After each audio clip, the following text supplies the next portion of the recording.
Ok. Bueno, vamos a continuar con la clase de hermenéutica. Vamos a ver otra figura retórica que se llama antítesis. Antítesis. Esta es una figura que consiste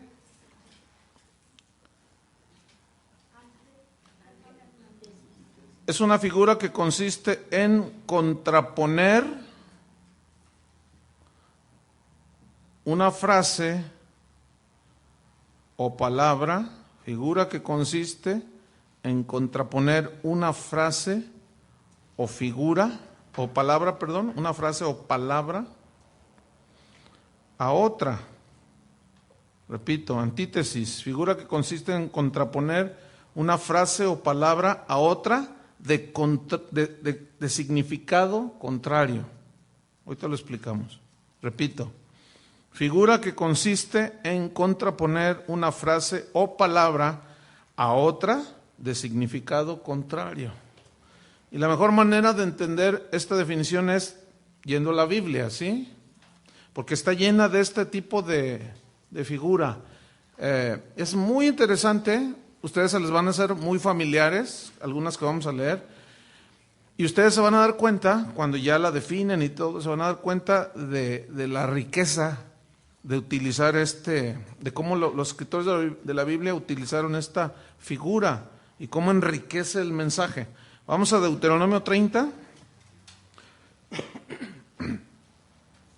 Deuteronomio 30, en el versículo número 15. Deuteronomio 30, 15.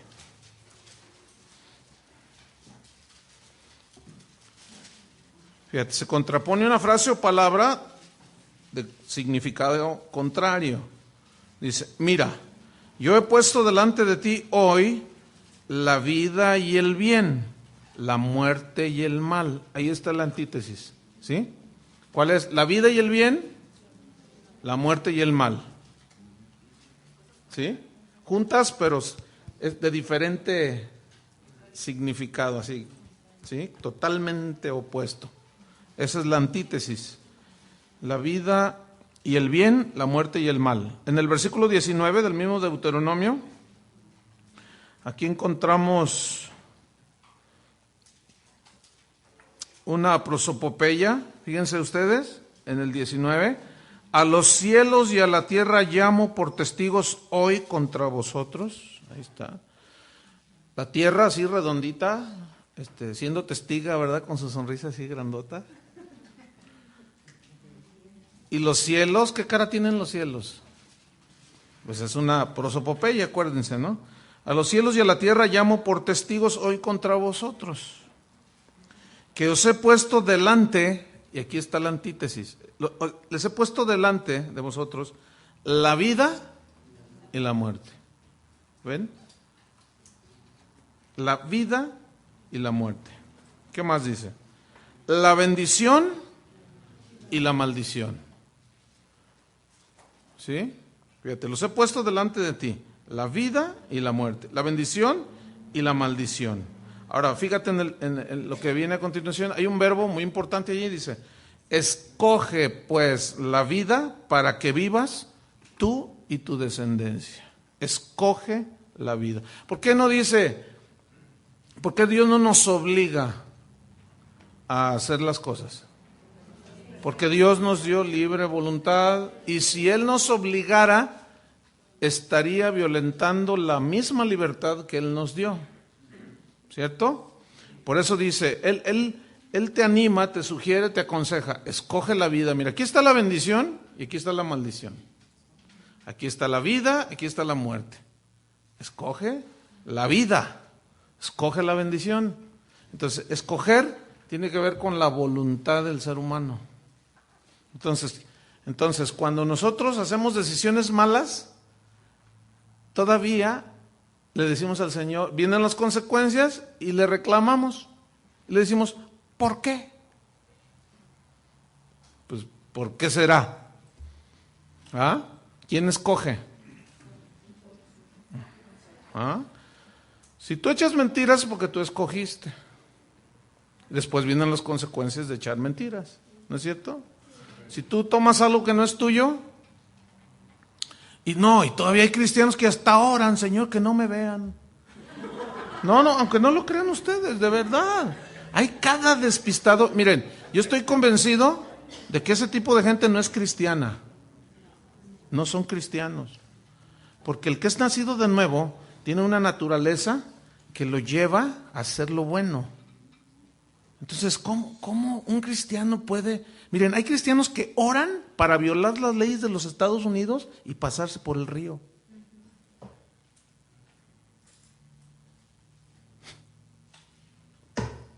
Es más, hay pastores que dicen, sí, vamos a orar. Cada vez que alguien me dice que se va a ir a Estados Unidos, le digo, ¿te vas a pasar por el río? ¿Te vas a pasar? Pues sí, hermano, ¿ya tienes un coyote? Y yo le sigo a ver hasta dónde llega. ¿Y tienes un coyote? Sí, y me $2,000, no oro por ti. ¿Qué? Y se sacan de onda bien feo. ¿Cómo quieres? O sea, es inconcebible. ¿Cómo quieres que ore por ti? Que Dios te bendiga si vas violando las leyes. No, pero es que Dios me dijo que me fuera. Ay, bueno, Dios me dijo que me pasara el alto. Es lo mismo. ¿Ah? No, pues Dios me dijo que le echara el carro a ese policía encima. No, pues no, hermanos. Entonces, uno les explica y si no entienden, para mí es claro, tú no tienes a Cristo en tu corazón. Tú no eres cristiano.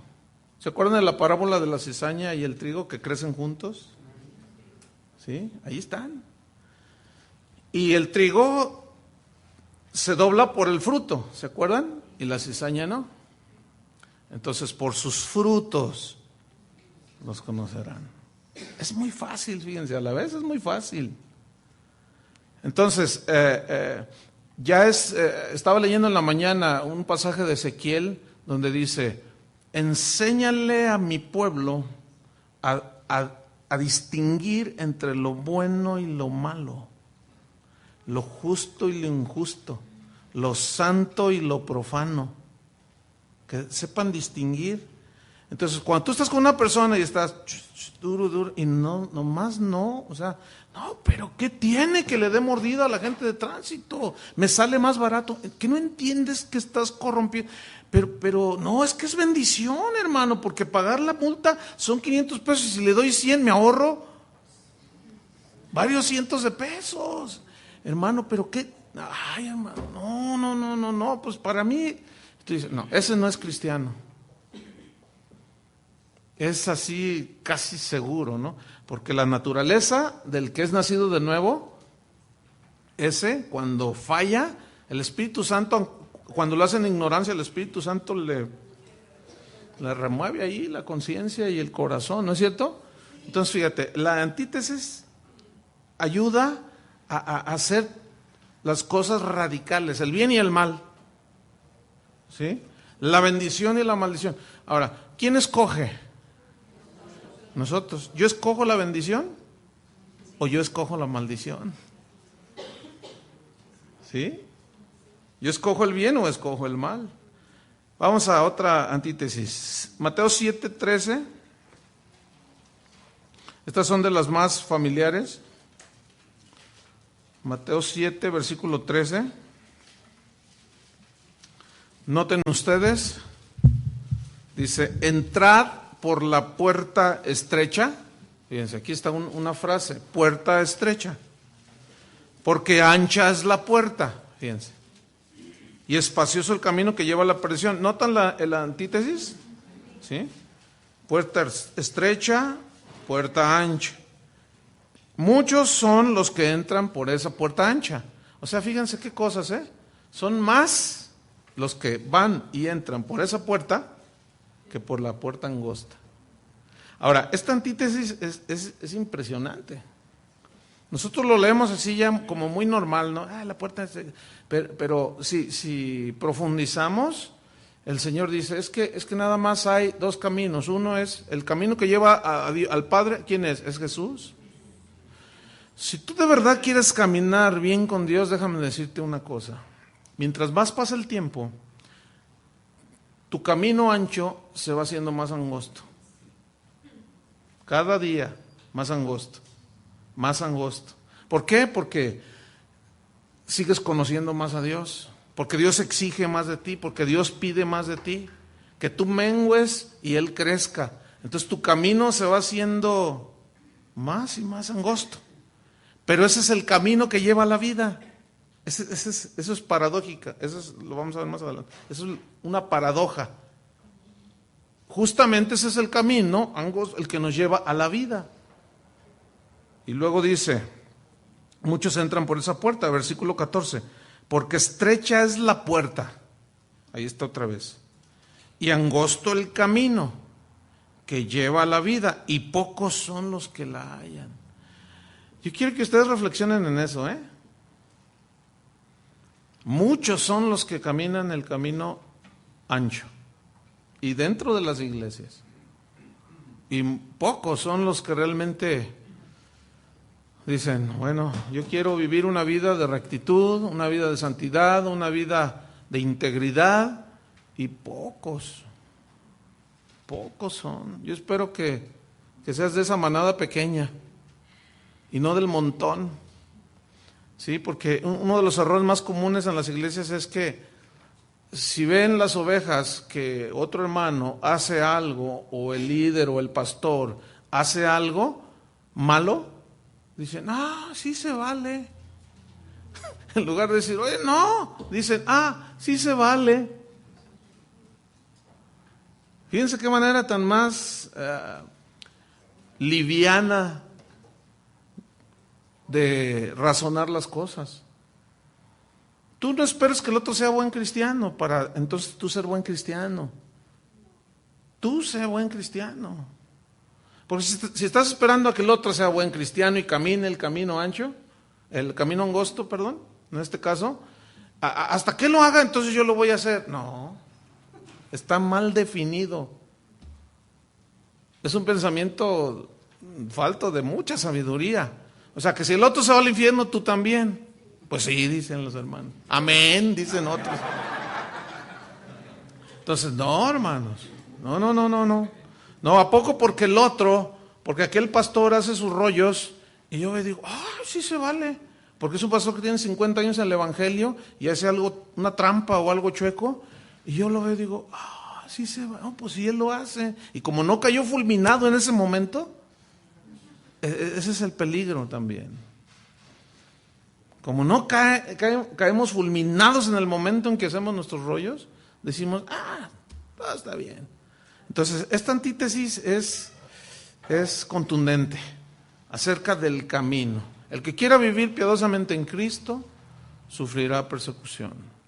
No es fácil. Entonces, mira, todos esos predicadores que te dicen que Dios te quiere hacer rico, que ya no tienes que sufrir, no saben ni lo que dicen. Son falsos profetas que engañan al pueblo, porque los conflictos siempre van a venir, ¿no es cierto?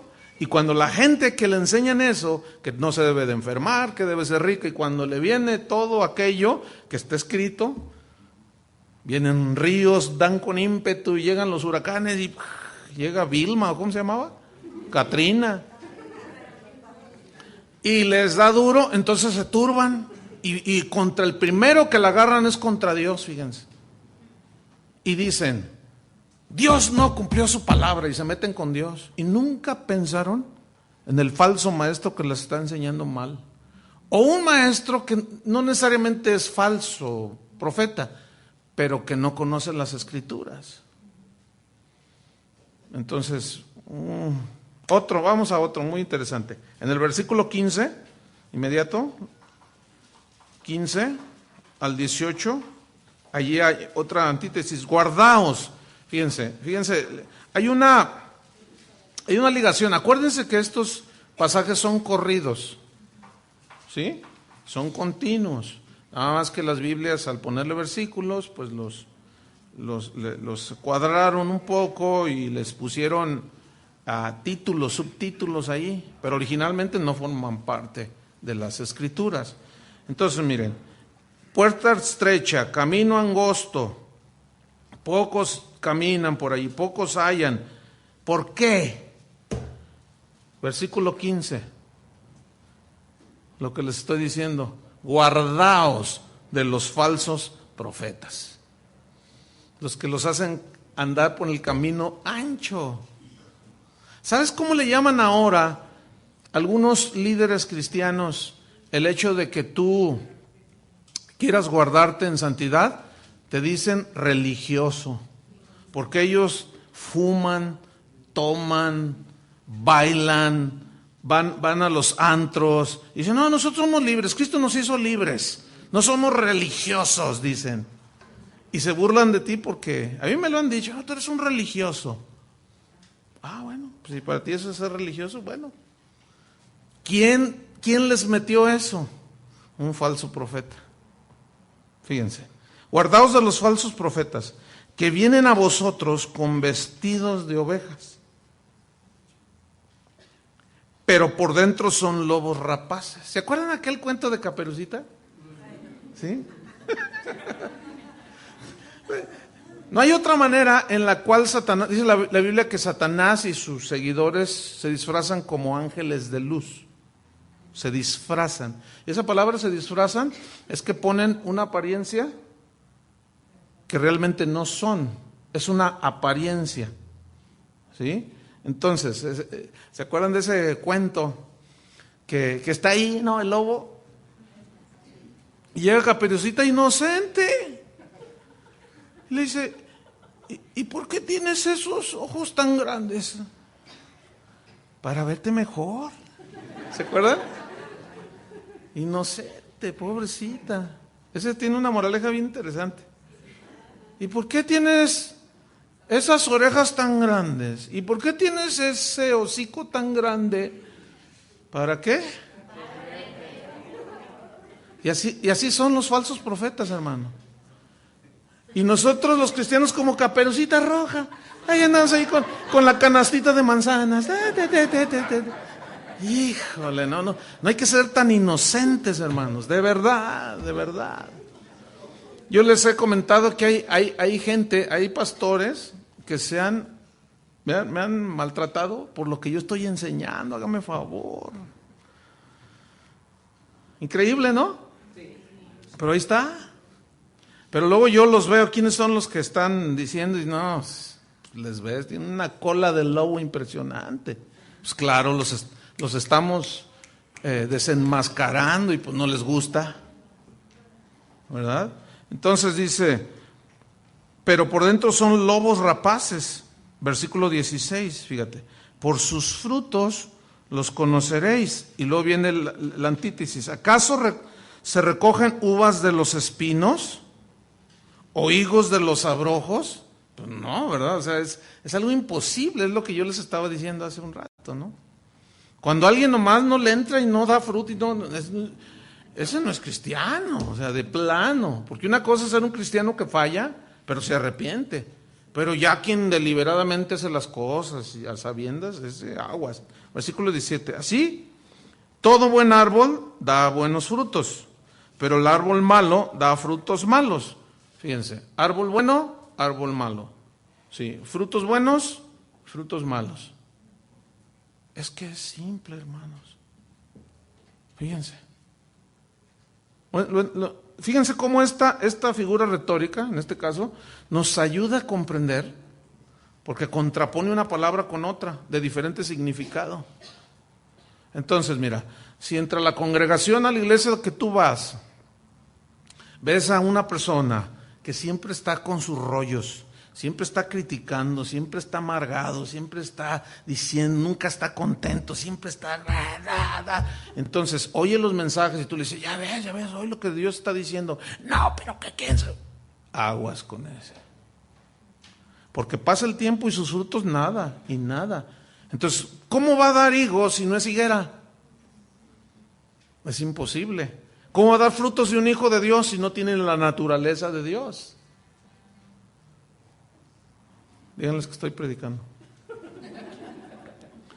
¿O fue un fondito así celestial? Fíjate el versículo 18. No puede, digan todos, no puede. No puede el buen árbol No puede, es imposible. ¿Escucharon eso, hermanos? No puede el buen árbol dar malos frutos. No puede. Imposible. Ni el árbol malo no puede, ¿qué? Dar frutos buenos. No puede. Por más que tú te pares enfrente de un naranjo y por fe va a dar mandarinas. No, nunca. Entonces tú tienes que analizar si tienes a Cristo, si estás en la fe. Tú tienes que probarte a ti mismo si estás en la fe. Porque hoy más que nunca la iglesia cristiana está infiltrada, hermanos. ¿Sabían que los dueños de las editoriales de más grandes como Betania, Caribe, sabían ustedes que los dueños no son cristianos? Así como dije, no son cristianos. Los del mundo han comprado las editoriales. Miren, hay muchas editoriales que empezaron como un ministerio. Es como si nosotros empezamos una editorial y decimos, vamos a editar libros para bendecir al pueblo. Entonces, y empieza a crecer, empieza a crecer, y empieza a crecer, y empieza a crecer, y se empiezan a vender millones de libros, son millones de dólares, hermano. Entonces la empresa vale 10 millones de dólares, pero como los del mundo nos ven que somos como si fuéramos un montón de tontos que no sabemos hacer mercadeo, ¿verdad? Y ahí están los que iniciaron la editorial, y luego llegan unos paganos que ya pusieron sus ojos dentro de la iglesia y nos ven como mercado y dicen, te damos 50 millones de dólares por tu editorial. Y el otro hermanito dice, ay, es que bendición, vale 10 y me dan 50. Lo que pasa es que aquel le va a sacar otros 100 millones de dólares. Y la prueba de lo que estoy diciendo es la inundación de libros de escritores que ni cristianos son. Dicen cada cosa, hermano, los libros, pues tengan mucho cuidado. Jesús dijo que engañarán estos falsos profetas, si fuese posible, ¿a quiénes? ¿Engañarán a quiénes? A los que han nacido de nuevo. ¿Pero por qué los engañarán? Por la ignorancia que hay de qué, de las escrituras, porque dice que vendrán con palabras fingidas y engañarán, de ser posible, a los escogidos. Así es que no te digan, que no te cuenten que la luna es de queso. ¿Se acuerdan de ese proverbio? Ahorita vamos a ver los proverbios. Entonces dice, versículo 19, todo árbol que no da buen fruto es cortado y echado en el fuego. Así que por sus frutos los conoceréis. Hermanos, pero miren, nunca me cansaré. En lo que ustedes van a estudiar 2 años, siempre les voy a repetir lo mismo. Siempre. Porque algunos de ustedes son más buenos que Dios. Ay, ustedes son bien buenísima onda ustedes. Algunos son tan bondadosos y misericordiosos que casi me dan ganas de adorarlos a ustedes. Porque son tan buenos con Dios. O sea, ven al falso profeta, ven al hombre no nacido de nuevo, ven a la mujer carnal que lo único que hace es destruir. Se le disciplina, se le pone un alto y ay, les falta amor. ¿Por qué hicieron esto? Y ay, Caperucita. Ay, Caperuza. Aquí dice claramente, por sus frutos. ¿Qué? Por sus frutos. ¿Alguien no entiende eso? Y si quieren el próximo clase con su concordancia, nos metemos para que vean qué más dice, qué más significan todas esas cosas. ¿A qué se refieren los frutos? A los hechos, ¿sí? A lo que hacen, a lo que dicen, cómo viven. Entonces, si ni viendo ves, pues ya no se puede, se me hace que ni nacido de nuevo eres. Porque si no hay discernimiento, si no hay entendimiento, ¿Ven? No sé cuántos vinieron hace 2 jueves que oramos, el Señor movió así, oramos por los enfermos y ministramos al pueblo. Y cuando empezamos a orar, yo di una instrucción y dije, en esta ocasión no quiero que nadie ore ni venga a imponer manos, solo los pastores. No, pues andan 3 señoras, de esas que dice la Biblia, todas ahí haciendo un lío. Ay, que por qué, que no sé qué. Digo, ¿quién? Digo, y tú dices. Y yo les dije, ahorita les voy a decir por qué. Porque dice la Biblia, ¿está alguno enfermo? Llame al montón de hermanos en la iglesia y únjanlo con aceite en el nombre del Señor. Y la oración, ¿así dice? No. Los ancianos, los pastores. Entonces yo di esa instrucción y 3 señoras estaban, hable y dice cosas. Y todavía se terminó la reunión y nada más que uno de los sugieres, de esos que están como hacha filosa, las oyó, iba caminando atrás de ellas y les dijo, oigan señoras, disculpen, ¿ustedes acaban de estar en la reunión? Sí, pero que el pastor, que no sé qué, que arbitrario, que enseñoreador, ¿por qué no nos deja orar? Dice, ¿que no entendieron la explicación? Y les volvió a explicar, no, pero nosotros también, pero ¿qué? Digo, ¿ven? Entonces tenemos que, como dice la palabra de Dios, recibir, como dijo Pablo, reciban la palabra con mansedumbre. Porque eso sí, hermanos, yo les voy a decir una cosa, engañarlos deliberadamente jamás. Además, pues es bien obvio. Entonces, bueno, vamos a otra antítesis. Vamos en el mismo capítulo 7, pero en el versículo 24. Fíjense aquí, ¿qué sermón que conocido como el Sermón del Monte? Es todo el capítulo 5, 6 y 7, que fue dado por Jesús de un solo jalón, en una sola exposición. Fíjate lo que dice en el versículo 24. Cualquiera pues que me oye estas palabras, ¿cuáles? Todas las que dijo desde el capítulo 5. ¿Sí? Cualquiera pues que me oye estas palabras, no las que va a decir, sino las que acabó de hablar. ¿Sí?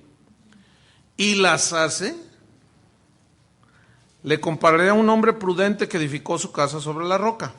Descendió lluvia, vinieron ríos, soplaron vientos, golpearon contra aquella casa y no cayó porque estaba fundada sobre la roca. Fíjense qué antítesis tan interesante, tan llena de poder.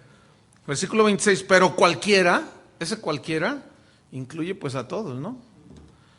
Pero cualquiera que me oye estas palabras, ¿cuáles? Las que él dijo desde el capítulo 5, las bienaventuranzas, somos la sal de la tierra, la luz del mundo, Jesús y el enojo, el adulterio, el no jurar, el amor hacia los enemigos, las ofrendas, la oración, el ayuno, háganse tesoros en el cielo, la lámpara del cuerpo, Dios y las riquezas, el afán y la ansiedad, el juzgar a los demás, teniendo una viga aquí, queriéndole quitar allá la paja en el ojo ajeno, la puerta estrecha, la regla de oro, y me estoy guiando por los encabezados. Los frutos, por los frutos los conoceremos. Y luego, fíjense cómo cierra el sermón. Híjole, si yo predicara así, sería el hombre más feliz del mundo y ustedes las personas más enseñadas. Porque en 5 minutos, Jesús nomás tomaba 5 minutos, ¿por qué esto no toma más de 5 o 10 minutos? Y uno horas y horas tratando de... Y ustedes también horas y horas para que les expliquen.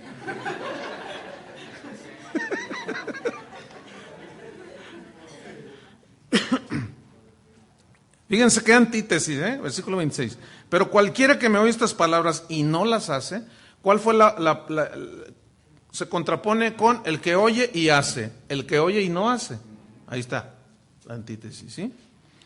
Le comparé a un hombre insensato que edificó su casa sobre la arena. Noten una cosa, los dos edificaron, los dos oyeron. Uno hizo y el otro no hizo. Fíjense la riqueza de la antítesis. Descendió lluvia, vinieron ríos y soplaron vientos y dieron con ímpetu contra aquella casa.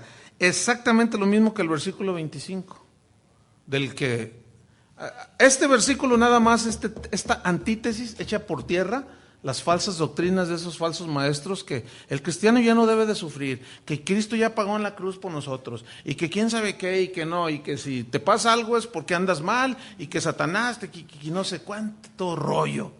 No, hermanos, las mismas pruebas que tiene el no cristiano las tiene el cristiano. Nada más que la vida de uno está edificada, esa es la gran diferencia. Edificada, la gente que no tiene a Dios, o la persona que oye la palabra y no la hace, edifica sobre la arena. Y vienen los vientos. ¿Qué sucede cuando vienen todas las vicisitudes de la vida? Mucha gente se aleja de Dios. Viene la prueba y ya, no hay raíz y se van. No tenían fundamento, no hay solidez. ¿Por qué? Porque oían y no hacían. Y Santiago dice que debemos de ser oidores y hacedores, no solamente oidores de la palabra de Dios, porque si no, no pasa nada. Entonces tú puedes tener la cabeza llena de conocimiento, y esto es algo común que también durante todo el curso yo se los voy a estar diciendo, porque por ahí, fíjense qué cosas, ya me dieron un reportito, alguien desde, ustedes saben que las paredes hablan, y las lámparas oyen, ¿verdad? Y ya me dijeron, oye, así, fíjense, les voy a decir como tal y como me dijeron. No me dijeron quién de ustedes, así es que pues no sé ni quién. Dice, de tus alumnos que tienes en el Instituto Bíblico en la mañana, y ya cuando ese tonito yo dije, ay, me estaban reclamando, ¿a qué les estás enseñando? ¿Cómo que a qué? ¿A jugar matatena será? No, pues les estoy enseñando las escrituras. Dice, porque algunos de tus alumnos que tienes en la mañana se creen la mamá de los pollitos. Y yo le dije, dime quién. No tengan miedo, no me dijo. Yo hubiera querido saber, no quiso decirme. No, pues es que llegaron allí conmigo, que a mí, dice, yo tengo de maestro al pastor. Y dice, y terminando mi curso, me van a dar mi título de predicador. ¿Quién dijo eso? O sea que después de tomar el curso te vamos a dar un título de predicador. Vas a ver lo que va a decir el título, siervo inútil, va a decir.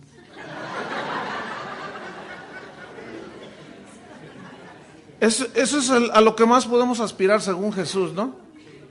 Pero nos gustan los títulos, hermanos, ¿verdad? Y no tiene nada de malo, ¿verdad? De tener títulos ahí, pero no, hermano, el título no hace nada.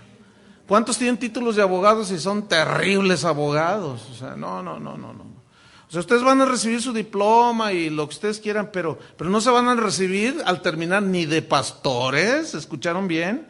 Ni de predicadores, no, hermano. Ese es el llamado de Dios y el don de Dios y eso, pero no vayan a y ya empezaron algunos.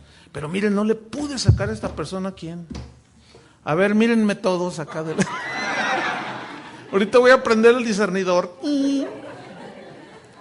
para ver quién anda con su rollo. Apenas llevan 2 trimestres y digo, hermanos, ¿qué será cuando terminen? Digo, más cuidado con eso, hermanos, ¿sale? Así es que nada de que no es así. Estamos estudiando las escrituras para no ser ignorantes de las mismas y para que si Dios nos pusiera a enseñar y nos diera un ministerio, en trazar bien la palabra de Dios. Ese es el propósito. Entonces, descendió lluvia, dieron con ímpetu contra aquella casa y cayó, y grande fue su ruina. Fíjense, una permaneció y otra cayó. Pero ¿cuál es la antítesis? Oyó e hizo. Oyó y no hizo. Hacer y no hacer. Ahí está la antítesis. ¿Sí? Y esta figura te la vas a encontrar mucho en las Escrituras. ¿Sí? Versículo 28. Y cuando terminó Jesús estas palabras, la gente se admiraba de su doctrina. Pues sí, enseñaba con mucha sabiduría, porque les enseñaba como quien tiene autoridad y no como los escribas. Esa fue la antítesis. Vamos a otra figura. Se llama clímax. Escriban, clímax, con X al final, Figura que consiste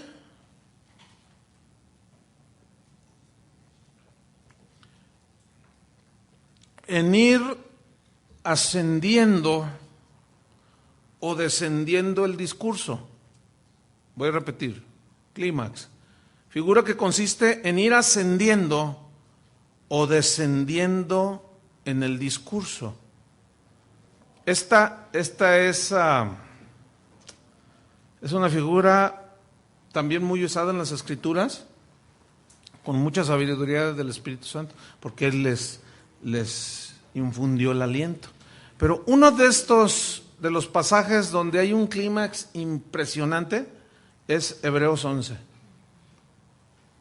Ábranlo allí. Unas escrituras que tienen muchísima enseñanza, hermanos. Fíjate, mientras que muchos profetas de la prosperidad hoy enseñan acerca de la fe para tener palos de golf, para tener carros y casas, los antiguos usaban la fe, fíjense, para conquistar reinos, para tapar bocas de leones, para recibir a sus muertos mediante resurrección, para recibir fuerzas en medio de debilidad,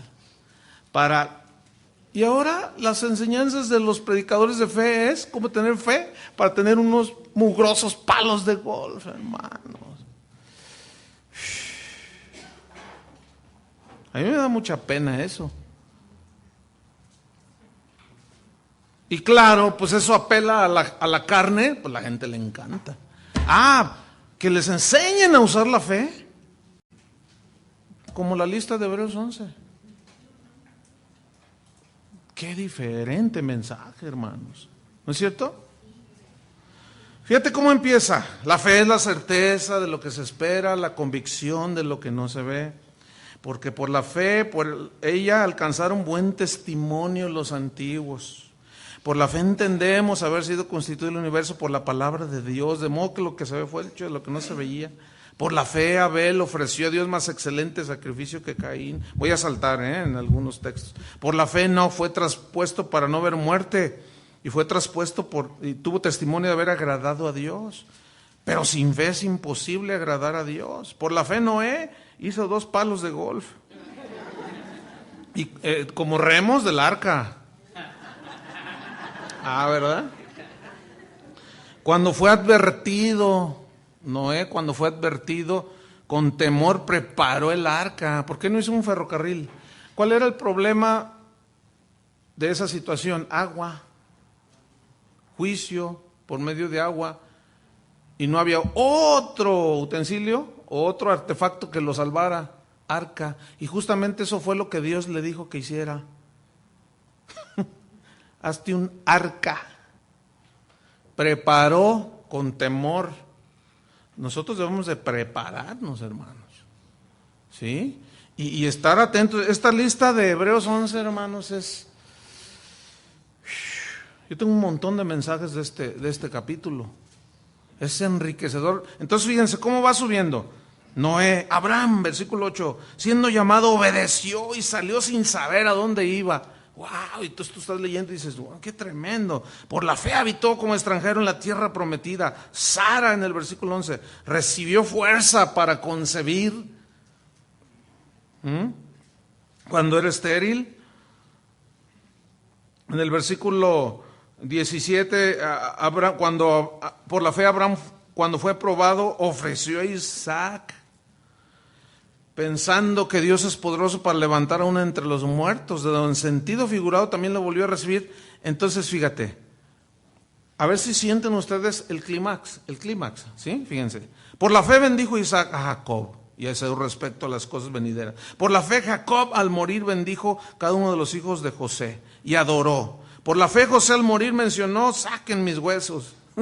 Por la fe Moisés cuando nació fue escondido por sus padres. Por la fe Moisés, hecho ya grande, rehusó llamarse hijo de la hija del faraón, escogiendo antes ser maltratado con el pueblo de Dios que gozar de los deleites temporales del pecado. Por la fe dejó a Egipto, por la fe celebró la Pascua, por la fe pasaron el Mar Rojo, por la fe cayeron los muros de Jericó, por la fe Rahab la ramera no pereció porque creyó que Dios la podía aún a ella salvar. Versículo 32, aquí comienza, ¿sí? Fíjense. ¿Y qué más digo? Porque el tiempo me faltaría contando de Gedeón, de Barak, de Sansón, de Jefté, de David, de Samuel y de los profetas que por fe conquistaron reinos, hicieron justicia, alcanzaron promesas, taparon bocas de leones, apagaron fuegos impetuosos, evitaron filo de espadas, sacaron fuerzas de debilidad, se hicieron fuertes en batallas, pusieron en fuga ejércitos extranjeros. Las mujeres recibieron sus muertos mediante resurrección. Otros, versículo 36, experimentaron vituperios y azotes. Fíjense nomás. Y además de esto, prisiones y cárceles. Te reprendo, Satanás, yo soy libre, hijo de Dios. Casi como que para arrancar este capítulo, ¿no? Qué increíble. Versículo 37, fueron apedreados porque no tenían la revelación que hoy tenemos, dijo uno. Yo lo oí. Es que eran ignorantes y no tenían la revelación que nosotros tenemos hoy. Y por eso permitieron que el diablo se los surtiera. Fíjate nomás.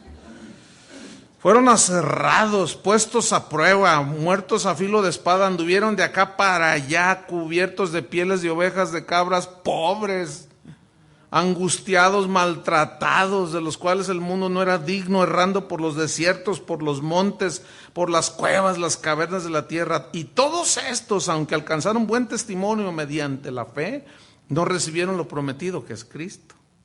¿Cierto? Proveyendo Dios alguna cosa mejor para nosotros, para que no fuesen ellos perfeccionados aparte de nosotros. Capítulo 12. Por tanto, fíjense hermanos, escuchen esto, nosotros también, teniendo en derredor nuestro tan grande nube de testigos, fíjense nomás qué lenguaje usa, Obviamente que ellos están en el cielo, y no nos están viendo de allá, así, ¿no? No es literal, es simbólico, ¿cierto? Bueno, pero fíjense la figura que está usando. Una metáfora. Dice, teniendo en derredor nuestro tan grande nube de testigos, despojémonos de todo peso y del pecado que nos asedia y corramos con paciencia la carrera que tenemos por delante, puestos los ojos en Jesús, el autor y consumador de la fe, el cual por el gozo puesto delante de él sufrió la cruz, menospreció lo oprobio y se sentó a la diestra del trono de Dios. ¿Se fijan cómo empezó? ¿Sí? Fe es la certeza de lo que se... ¿Y cómo va? Pero aquí ya va descendiendo. ¿Se fijan? Pero eso es una figura muy interesante. Entonces, en la homilética, miren, déjenme darles un consejo acerca de la homilética. Yo les voy a decir una cosa. Bueno, lo que voy a decir no es presunción ni nada. Yo saqué 10 en homilética. O sea, yo me sé todo el teje y maneje de lo que es la homilética. Pero tengan mucho cuidado, seguramente mi hermano yo les habrá dicho esto, ¿no? Que no se cuadren. No se cuadren. Manos. Aleluya. Y o sea, porque hay instrucciones, ¿no? Pero déjenme decirles una cosa. De la homilética, tomen lo bueno de cómo preparar mensajes, de cómo armar su bosquejo, ¿sí? Pero la verdad yo rompo con algunas cosas de homilética, deliberadamente. ¿Sí? ¿Por qué? Pues porque no debemos de estar cuadrados. Así. No, pues imagínense, no, yo bromeo, yo digo. Una vez vi una película de Jesús, donde me gustó esa película porque lo presentaron de la forma más natural. Porque siempre nos lo ponen así todo lleno de spray, ¿verdad?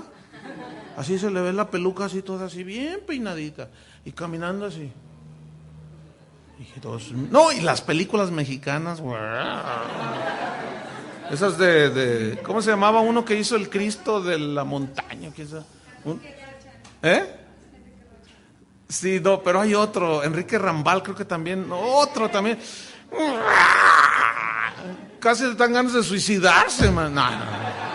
Bueno, y utilicé una hipérbole, ustedes entienden, porque van a decir, no, el pastor, ¿verdad? Está a favor del suicidio. Digo, ay, hermano, digo. Entonces siempre nos han presentado a Jesús así de una manera tan antinatural. ¿Ustedes creen que Jesús así era? La verdad que no. Entonces todo eso viene del Renacimiento. Los pintores, los poetas, empezaron a poner un Cristo bien subliminal, así que no se despeinaba. Hijitos míos, yo les digo, bienaventurados son los pobres. Bienaventurados. ¡Ah! ¿Ustedes creen que hablaba así? No, hombre. Pues las mismas figuras retóricas nos dicen que no. Generación de víboras, les dijo. Qué homilético. Y entonces, para no ser tan cuadrados, sí, porque pues si tú lees los libros de homilética, pues que no debes de golpear el púlpito y que no debes de cruzar los brazos y que no debes de rascarte y que... Pues si me da comezón, ¿cómo no me voy a rascar? Digo, por el amor de Dios. Entonces, bueno, pues hay que tomar lo bueno y tratar de armar la cosa bien y predicar mejor, ¿no es cierto? Entonces, bueno, entonces fíjense cómo esta figura se va de menos a más. Alcanza su clímax cuando leemos aquí, ¿y qué más digo? Porque el tiempo me faltaría para contarles de Sansón, de Gedeón, de Jefté, de Barak, de Juan Diego, ay no, ese no andaba allí todavía. Esa fue una ironía. Bueno, otra súper es 1 Corintios 15. 1 Corintios 15, esta habla acerca de la resurrección. 1 Corintios 15. Esta está, híjole, tremendo. Entonces, fíjate, yo tengo muchos amigos, obviamente, ¿no? Y he escuchado a 20,000 predicadores, ¿no? Pero a mí me cuesta mucho trabajo escuchar a alguien que parece metralladora. Porque el Señor y el dicho y se están toda la hora.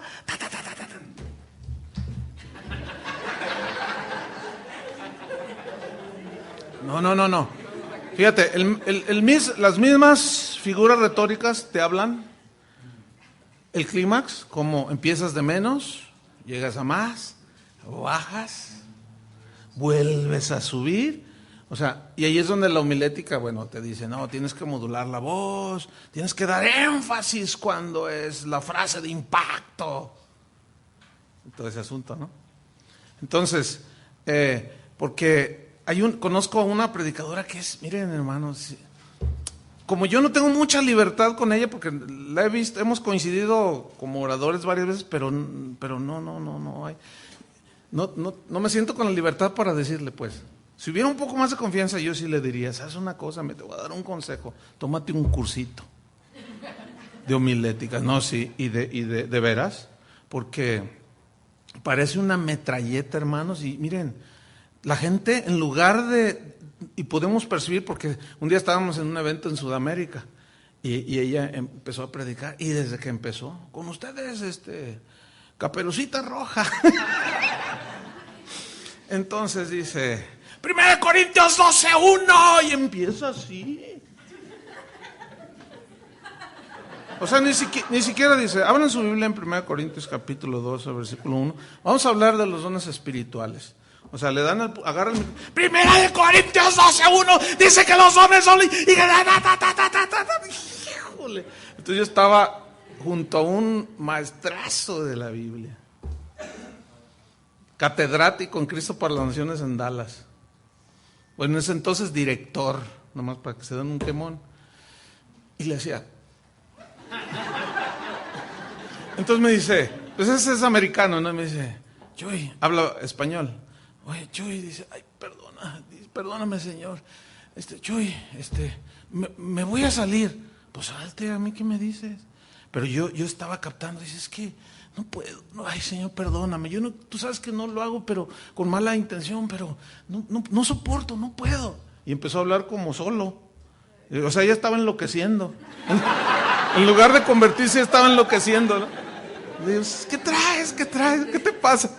Dice, es que haz de cuenta que me taladran. Y luego el sonido. No prediquen así, hermano, por el amor de Dios. No. Utilicen esta figura. Vayan de menos a más, suban, bajen. Utilicen expresiones, la antítesis. Miren, después ustedes, ya con sus notas y sus grabaciones, vuelvan a escuchar. ¿Sí? Hagan sus prácticas de homilético cuando entreguen los 72,000 sermones que les dejaron. Llénenlas de figuras, allí retóricas y todo. Y ay, hermano, yo qué más quisiera, que salieran excelentes predicadores, buenos maestros de la palabra de Dios. ¿Ven? Entonces, 1 Corintios 15, bueno, allí no lo vamos a leer, habla de la resurrección de los muertos. Todo empezó porque los corintios, bueno, los falsos profetas dijeron que la resurrección que no era verdad, que no sé qué. Entonces Pablo se suelta en el capítulo 15, hablando precisamente de la resurrección, y él comienza hablando de los testigos de la resurrección, que se le apareció a 500 hermanos, y él empieza a desarrollar, versículo 12, pero si se predica de Cristo que resucitó de los muertos, ¿cómo dicen algunos entre vosotros que no hay resurrección de muertos? Porque si no hay resurrección de muertos, tampoco Cristo resucitó, y si Cristo no resucitó, vana es nuestra predicación, vana es también vuestra fe, y somos hallados falsos testigos de Cristo. Y luego sigue él, hablando en el versículo 33, no erréis, las malas conversaciones corrompen las buenas costumbres. Pero dirá alguno, ¿cómo resucitarán los muertos? Y empieza a hablar de la resurrección. Está hablando de diferentes carnes de los animales, de las aves, dice, y el cuerpo de nosotros es diferente. Entonces la resurrección de nosotros será gloriosa, será así, así, así. Pero luego en el versículo 55, ahí explota la cosa, ¿no? Después en el 54, y cuando esto corruptible se haya vestido de incorrupción y esto mortal se haya vestido de inmortalidad, entonces se cumplirá la palabra que está escrita, sorbida es la muerte en victoria. ¿Dónde? Aquí utiliza una prosopopeya. ¿Sí? ¿Dónde está, oh muerte, tu aguijón? ¿Dónde está, oh sepulcro, tu victoria? Ya que en fin, termina allí, mas gracias sean dadas a Dios que nos da la victoria por medio de nuestro Señor Jesucristo. Así que, hermanos míos amados, estar firmes y constantes en creer las doctrinas de la Biblia, creciendo en la obra del Señor siempre, sabiendo que vuestro trabajo en el Señor no es en vano. ¡Wow! ¡Qué sermonzazo se aventó sobre la resurrección! Otro, nos quedan unos minutos, si alcanzamos, a ver, no voy a detenerme mucho para terminar. El proverbio, pues está ahí un libro, el proverbio. ¿Pero qué es un proverbio? Es un dicho común, esa es otra figura, ¿eh?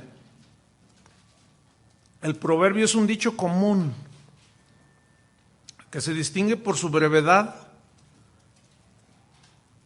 y energía al definir cosas. Nosotros los conocemos como refranes. Repito, el proverbio es un dicho común, breve y enérgico. Son expresiones cortas que sintetizan una enseñanza. ¿Sí? ¿Y México, que si produce proverbios? Algunos tienen mucha sabiduría, ¿eh? Son expresiones cortas que sintetizan una enseñanza o lección de la vida. Por ejemplo, a ver, díganme un refrán mexicano. Camarón que se duerme se lo lleva la corriente. Camarón que se duerme. Queriendo decir que, a ver, ¿qué lección tiene en la vida? Camarón que se duerme. Si eres flojo, si eres, pues te lleva la corriente y pues no. ¿Cuál es otra? Dime con quién andas y te diré quién eres. El que anda con lobos a aullar se enseña. De tal palo tal astilla. Por eso han oído que yo digo el proverbio 17.820.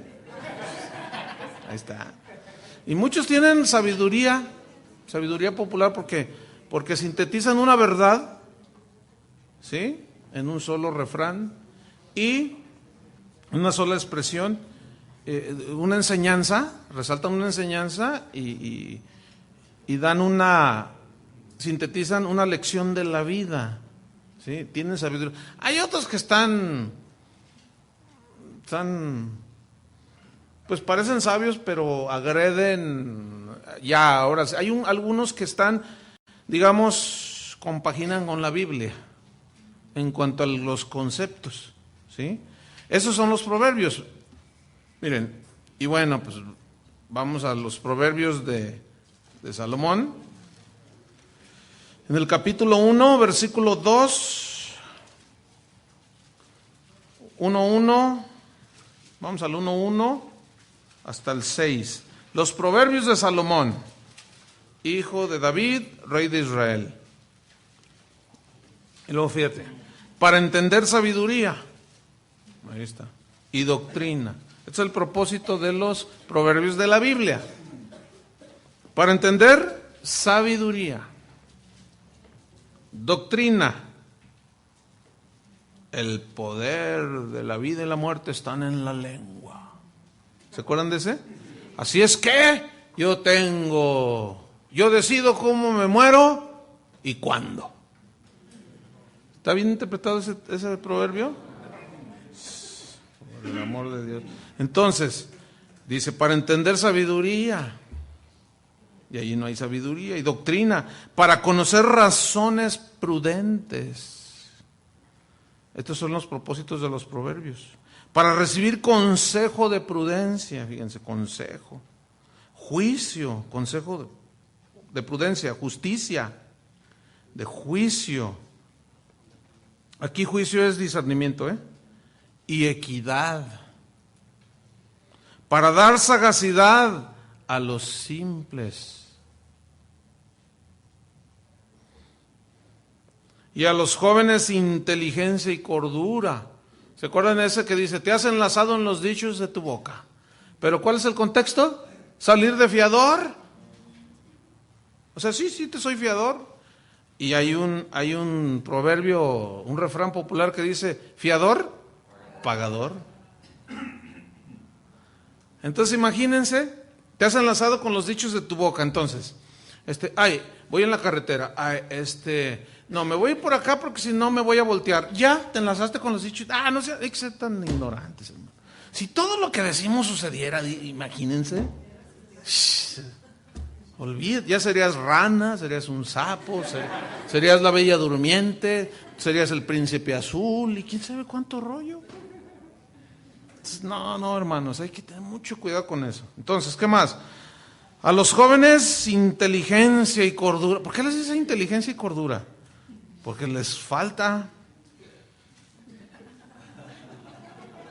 Y les falta cordura. Versículo 5. Oirá el sabio y aumentará el saber, y el entendido adquirirá consejo. Para entender proverbio y declaración, palabras de sabios y sus dichos profundos. Tremendo, ¿no? Ahora fíjense, vamos a Lucas 4:23. Bueno, podemos ver un montón de proverbios aquí, ¿no? Déjenme darles un asunto así, pónganle, escriban, advertencia. La advertencia es esta: hay que tener cuidado de algunos proverbios, aquí en el libro de Proverbios, hay que tener cuidado en algunos proverbios cuyo significado es oscuro. Es decir, no hay de dónde echar mano para entenderlos. ¿Por qué? ¿Saben por qué? Porque pueden ser costumbres de antaño que ya desaparecieron. Y nosotros las leemos y ¿qué querrá decir? Entonces, si te es oscuro el texto, pues hay otros. ¿Sí? O sea, porque hay unos que sí son difíciles de entender. Pero tienen que ver con costumbres de hace 2000 años o 3000 años, qué sé yo, propias de los judíos. Pero algunos incluso ya han desaparecido. Es como nuestra cultura mexicana, ¿no? Hay costumbres que ya desaparecieron, ¿no es cierto? Es lo mismo. Pero los proverbios quedaron ahí escritos. Entonces hay que tener mucho cuidado con eso y no inventar. ¿Ah? Bueno. Vamos a Lucas 4:23. Vamos rápido. Lucas 4:23. ¿Cuántos minutos me quedan ahí, Ricky? Lucas 4, versículo 23. 19. Él les dijo, o sea Jesús, sin duda me diréis este refrán, médico, cúrate a ti mismo. De tantas cosas que hemos oído que se han hecho en Capernaum, haz también aquí en tu tierra. Y añadió, de cierto os digo que ningún profeta es acepto en su propia tierra. Jesús aquí está utilizando dos refranes, fíjense, populares de su tiempo. Médico, cúrate a ti mismo. Nadie es profeta en su tierra.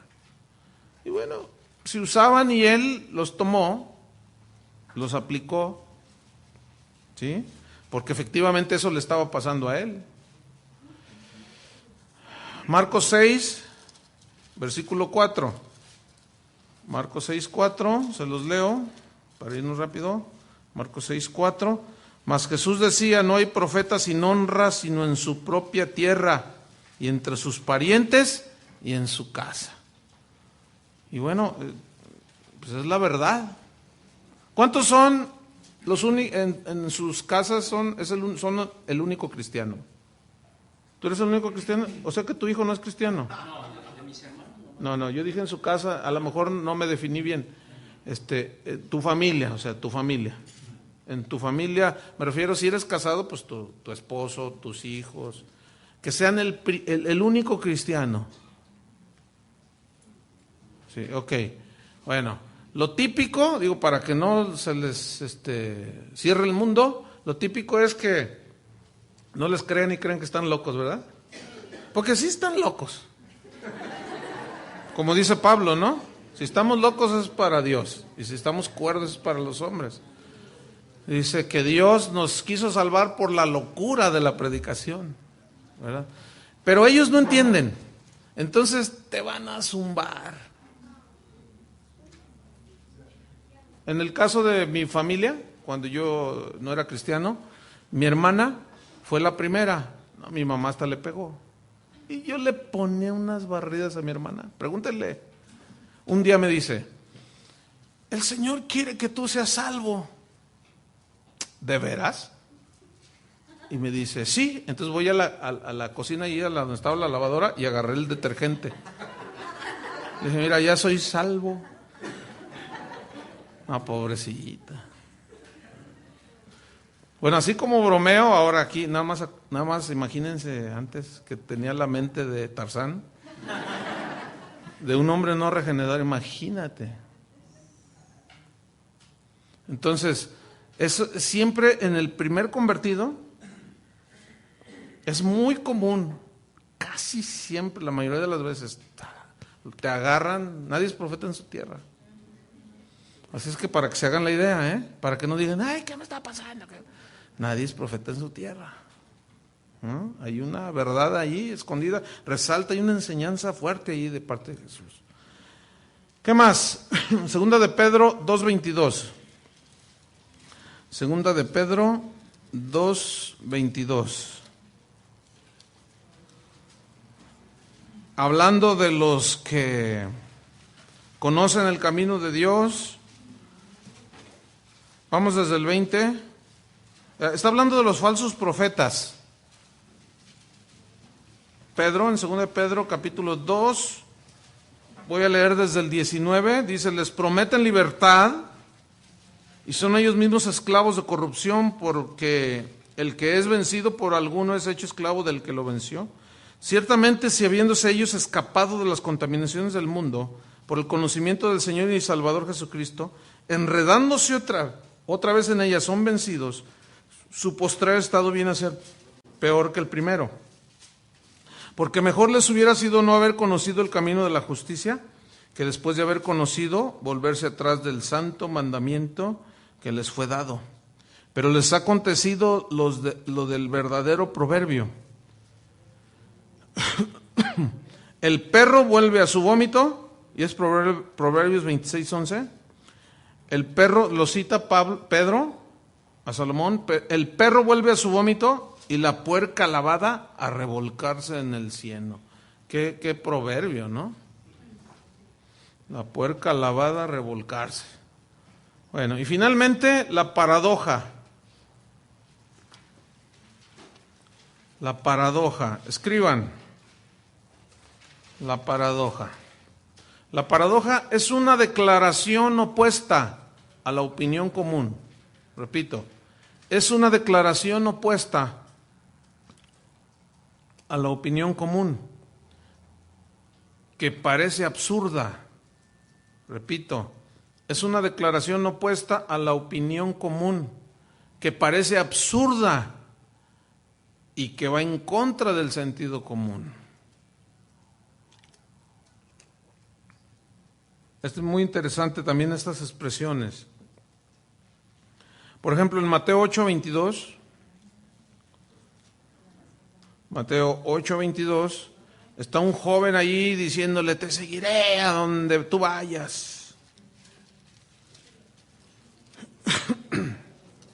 Mateo 8:22, el pasaje dice que en el 19 dice que vino en el contexto, que vino un escriba y le dijo, maestro, te seguiré donde quiera que vayas. Estaba muy emocionado, Jesús lo vio muy emocionado, ¿no? Y para seguir a Dios, hermanos, las emociones no son el mejor consejero, ¿eh? Tiene que ser convicción, fe, y determinación, ¿sí? Entonces lo vio muy emocionado, te seguiré a donde quiera que vayas. Versículo 20, Jesús le dijo, las zorras tienen guaridas y las aves de los cielos nidos, mas el Hijo del Hombre no tiene dónde recostar la cabeza. Hoy puedo dormir en una cama, mañana debajo de un tronco, de un árbol. ¿Todavía quieres seguirme? Y vean lo que le dice en el 21. Otro de sus discípulos le dijo, Señor, estaba escuchando, ¿no? Y le dice, permíteme que primero vaya y entierre a mi padre. ¿Qué significa eso? ¿Que su padre lo estaban velando? No. Esto es lo que se conoce como hebraísmos, o sea, son expresiones propias de los judíos, y esto no denota o no significa que su papá estaba siendo velado por ahí, que estaba muerto. No. Lo que le estaba diciendo Jesús es, ok, ya cuando le dijo, mira, yo a veces no tengo nada, ni dónde recostar la cabeza. Digo, eso es para los que dicen que Jesús hasta era rico. ¿Sabes qué argumento sacan? Que porque los soldados se echaron un volado por su túnica que valía mucho dinero.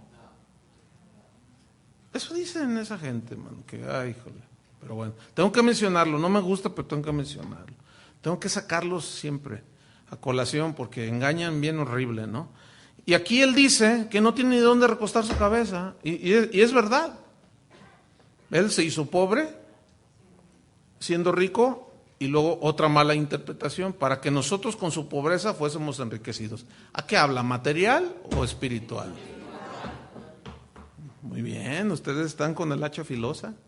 Entonces, dice, deja que primero vaya y entierre a mi padre. Mira, ok, te sigo. Ya cuando vio que la cosa no era así tan fácil y tan idealista, platónica, así como, ay, qué bonito, aleluya. Dijo, como que lo pensó y dijo, bueno, yo te voy a seguir, pero voy a mi casa y pues, como diciendo, pues el mandamiento es honrarás a tu padre y a tu madre. Entonces, mira, yo te voy a seguir hasta que se muera mi papá. ¿Qué te parece? Y vean lo que le responde Jesús. Jesús le dijo, sígueme, deja que los muertos entierren a sus muertos. ¿Cómo está eso? Que los muertos entierren a sus muertos. ¿Ah? Los muertos espirituales, obviamente. ¿Sí? Los muertos que no tienen la vida de Dios. Deja que los muertos entierren a sus muertos. Pero vean qué frase, ¿eh? ¿Sí? No sé cuántos les compartieron, pero yo me acuerdo cuando me empezaban a hablar, decían, no, mira, cuando tú vas en un camión, así, que tomas un camión, y si va lleno, van 40 personas, y si tú eres hijo de Dios, tú vas en medio de 39 muertos. Y yo, pues no entendía, ¿no? Todavía ni me convertía y ya me querían meter a la hermenéutica, ¿viste nomás? ¿Cómo muertos? Pues están vivos. No, sí, y luego ya me explicaban, sí, pero muertos espirituales. Pero si tú tienes a Cristo, vas en medio de los muertos. Es una manera muy simple de compartirme, ¿no? Pero, bueno, Dios usó muchas cosas y heme aquí. Entonces, fíjate, deja que los muertos entierren a sus muertos. Eso es algo paradójico. O sea, ¿cómo un muerto va a enterrar a su muerto? Pues, ¿que no está muerto? Entonces, ¿cómo dice la definición? Es una declaración opuesta a la opinión común que parece absurda, que va en contra del sentido común. ¿Cómo los muertos entierran a sus muertos? Pues sí. En Marcos 8:35, refiriéndose a los... Marcos 8:35, él está hablando de la cruz. Si alguno quiere venir, en el 34, en pos de mí, nieguese a sí mismo, tome su cruz y sígame, porque todo el que quiera salvar su vida la perderá. Eso es paradójico, ¿no? A ver, todo el que quiera salvar su vida. Y todo el que pierda su vida por causa de mí y del Evangelio, la salvará. Ahí está una paradoja. El que quiera salvar su vida, la perderá. O sea, salvarse por sus propios medios, ¿sí? La va a perder. Y es verdad. ¿Se fijan? En Mateo 23:24, ahí está una buena paradoja. Mateo 23:24, cuando les tira duro a los fariseos, les dice hipócritas, ciegos, guías, en el 24, guías ciegos que coláis el mosquito y tragáis el camello. Qué frase, ¿no? Coláis el mosquito y tragáis el camello. Sí, ya lo tiene escrito ahí. Nada más anote Mateo 23:24. Coláis el mosquito y tragáis el camello. Pues a ver, cuelas el mosquito, pero pues el camello no cabe en la coladera. Pues no, pues imagínate. A ver, cuela un camello. ¿Cómo lo vas a colar? Pero son expresiones así que resaltan, ¿entienden? Todo el mensaje. Entonces, cuando ustedes lean la Biblia, se van a encontrar con muchas cosas así. Ya ustedes tienen las bases para no perderse entre el mar de doctrinas y enseñanzas raras que están ahí. Siempre vayan a la Biblia, siempre vayan a sus notas, a lo que aprendieron y traten de filtrarlo, ¿sí? Tomando el contexto y las leyes de interpretación y las palabras figuradas, todas las expresiones que conocemos ahora como figuras retóricas, que son expresiones del habla, del lenguaje, ¿sí? Que sirven para enriquecer las verdades de lo que está diciendo, o el énfasis. Entonces, aquí terminamos nuestro curso.